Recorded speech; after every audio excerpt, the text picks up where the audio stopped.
How's it going, everybody? You know who it is here. Hope you're all having a lovely weekend, having a nice Sunday, and I wish you all a very prosperous week ahead. So today's video is something that I've wanted to do for a while, and I just want to talk about vinyl and why vinyl is a great hobby and what's the purpose of vinyl. So for instance, you know, in this age of streaming services where you can pay a monthly subscription and have all the music you could ever want in one place, and you can just listen to it on the fly, you don't have to have any physical media, you don't have to pay for each individual album or song. It would make you think, you know, common sense would say, well, I don't need to buy physical media that costs, you know, 2, 3, 4 times the amount per item as I would pay for a month's worth of my subscription service to listen to as much music as possible.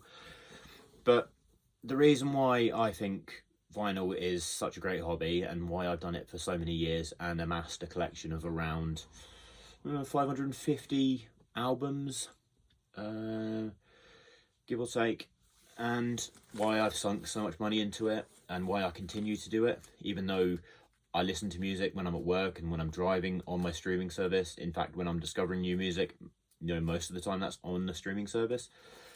Well, I think vinyl is justifiable as a hobby in the same way that any, you know, disposable income-based hobby is, because you could take people who have a second car and only drive it on the weekends. Well, you know, if you have a second car, then you already own one car, so why do you need a second one? Well, it's because it's a passion project. It's a labour of love. It's because it's something that you have a deep-seated connection for, that you want to invest your time in. And I think, providing that you're not driving yourself into financial ruin in order to pursue your hobby, then it's perfectly fine to have something like that. If anything, it's actually really healthy. It can be a really great way to express yourself and to unwind and just to have a project, something to work on that can take your mind away from the monotony of everyday life. I think with vinyl, particularly if you're buying music from independent artists, then it's technically slightly more ethical, well, way more ethical than listening to streaming services, because as we know, the musical artists behind the music that we love are getting absolutely fucking bum raped by these streaming services, who are paying them virtually nothing for their hard-earned, you know, product that they're putting out into the world, that they have laboured over for hundreds of hours. And obviously many of these artists just aren't making a living as it is. So, you know, paying more money for records and CDs, you know, yes, if they're major label records, then maybe the artists aren't getting so much, but in a lot of circumstances that you are putting more money into the artist's hand.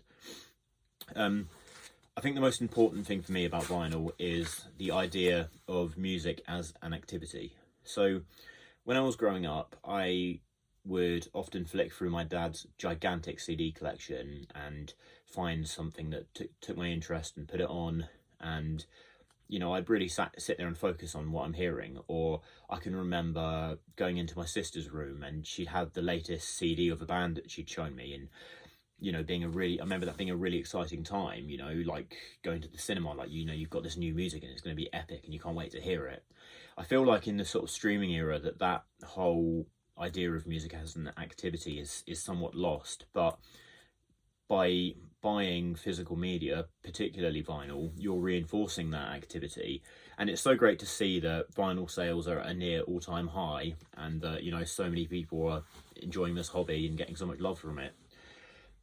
You know, it's the subtle inconveniences of listening to vinyl that actually make it a worthwhile thing and remind you of the idea of music as an activity. You know, getting the physical record out, if you have a big collection, you've got to find it first. That's why I've alphabetized my entire collection. You know, taking out the sleeve, checking is it clean, giving it a dust, and then, you know, if it's a double album, you've got to change it over twice while you're listening to it. But by changing the record over, you're also reminding yourself that you are listening to music. You know, here in the UK, full albums on vinyl typically go from anywhere between around £16 to £30 on average. And I find when I invest that much money into an album, I want to focus on it and have it as an activity. I find that the physical product is a much better representation of what a lot of these artists want want to present with their music, and it's how they would prefer their music to be heard. Like I said earlier, with the hundreds of hours that sometimes go into these releases, and in some cases even more, a lot of artists that really care about their final product will put so much effort into the physical package, and it's really rewarding when I pay that money for a record and I get my money's worth. So I'm going to show you a record here which I bought probably maybe 6 or 7 years ago, but I still think to this day it's the best individual album purchase that I've made in terms of reward from return on my investment, because I'm talking about this Portal album, Ion. Now, I remember when I first saw this album cover on the streaming service, and I just really wasn't that impressed with it. It just seemed like this black and white image that just seemed quite vague. But actually, I'm not even sure that the camera that I'm showing you can do this justice, but that is that record here. There is so much depth to this image, and the sheen, and the artistry that's been used to create this package just really gives it like a really beautiful depth to it that you just don't get. This also included a massive poster which you might be able to see on my wall just over here, and it included a really cool polyline sleeve which I might be able to show you, with some kind of weird cryptic messaging that obviously speaks to the very obscure nature of this album. And I just feel like the experience of listening to this album is so much more because I have this amazing vinyl package. So when an artist puts a lot of effort into their record packages, it can elevate the experience. Now, the sound of vinyl is a real place of contention for a lot of people. Some people are adamant that listening to a vinyl record sounds inherently better than any other form of media, of music media, and there are arguments to say that it comes with a sort of a certain distinct mid-range that gives it a warmer sound.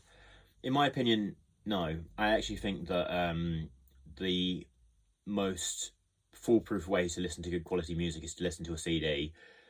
If you're talking about physical media, I actually think that vinyl has the potential to be slightly less reliable as a listening experience in terms of sound quality. But at the end of the day, the thing that matters the most when it comes to sound quality on vinyl is, has the record been given a appropriate analog mastering?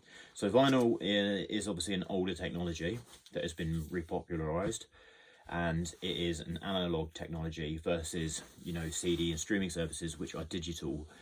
Now, I'm not going to go too much into the specifics of each type of listening technology, but because vinyl is by nature an analogous program, the artists, when they release a vinyl record, if they want to really make it sound amazing, then it's very important that it's given an appropriate vinyl analog mastering, which is kind of like studio talk there, but vinyl records can sound phenomenal. They can sound better than CDs. It just depends on the record and the approach that the pressing has been given prior to being released.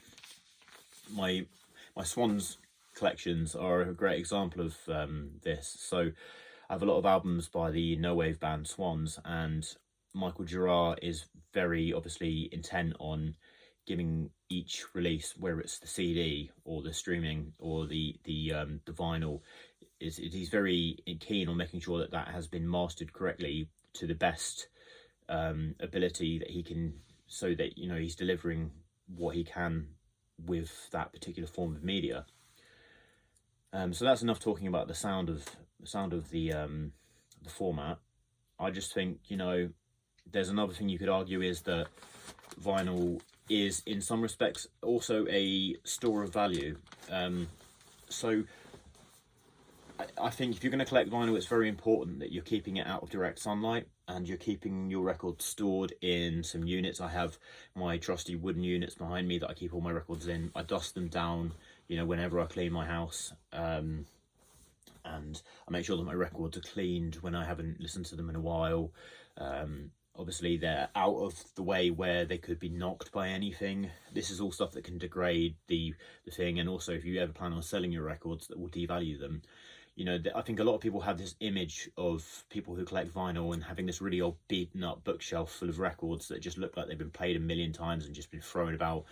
No, that is sort of bad stereotype. I think I want the spines of my albums to look beautiful in 50 years time, and that is a very achievable thing, providing you take the appropriate care with it. And along with that, that should help sort of retain the value of some of your records.